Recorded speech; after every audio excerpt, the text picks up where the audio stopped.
Pozdrav svima! Evo nas na početku jedne lekcije koja će obuhvatati više funkcija. Za početak krenut ćemo sam if i sam ifs. Doduše, sam funkciju već smo odradili, ona treba da nam pokaže koliki je zbir u nekom opsegu. To isto možemo i koristeći funkciju subtotal, 9, ako se ne varam. I to je to.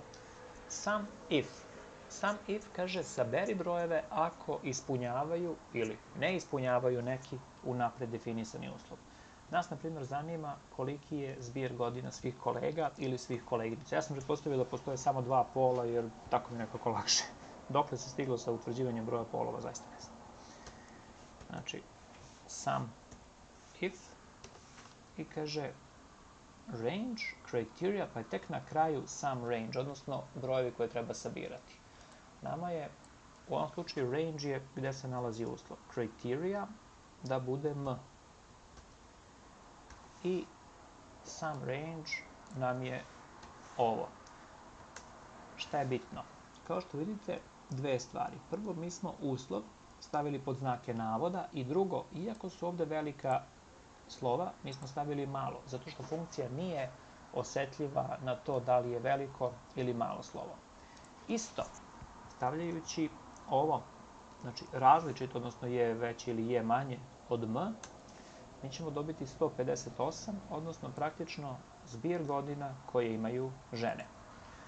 Sam ifs, funkcija koju bih vam uvek preporučio da koristite pre nego sam if, jer ima dve prednosti vrlo bitne, a to su što je sintaksa mnogo logičnija i drugo jeste što uvek može da se poveća ili smanji broj kriterijuma koji ćete koristiti. Znači, vama će u prvom trenutku trebati jedan kriterijum, onda će vam trebati dva, a kasnije 5 ili ćete 5 svesti na 3, tako da sa sam ifom to ne možete.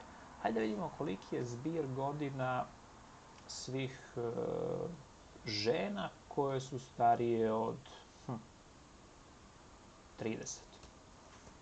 Znači, sam ifs, sam range, criteria range nam je tu, žene, zarez, criteria range 2, pošto kažemo starije od 30, onda opet ćemo ući ovde, jer tu se nalazi taj podatak koji nama treba, i on kaže više od 30. I 105. Znači, da vidimo, to su samo Biljana i Gordana i njihov zbir je zaista 105. Ok, šta je sad ovde bitno? Kada se postavlja uslov da je nešto veće od 30, stavlja se ovo. Ako bismo rekli da je veće ili jednako od 30, mi bismo bili 105 jer nemamo nikoga od 30, ali recimo da stavimo ovako. I sada vidite, sad bi tu bile Andreja, Biljana i Gordana sa zbirom od 135. S druge strane, manje od 30 ili 30 bili bi samo Sanja i Andreja, a ako bismo htjeli samo manje od 30, to bi onda bilo samo 26, odnosno Sanja.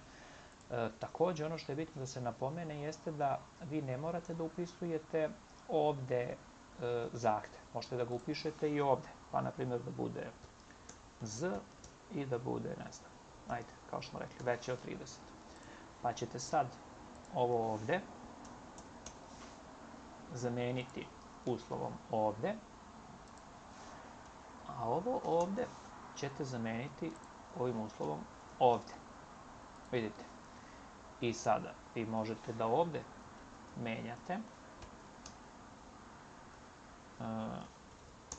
Vidite, tačno znači različito od žene jesu muškarci. Mlađi od 30, to su Stefan i Filip, pošto nam je ostao samo još Zoran.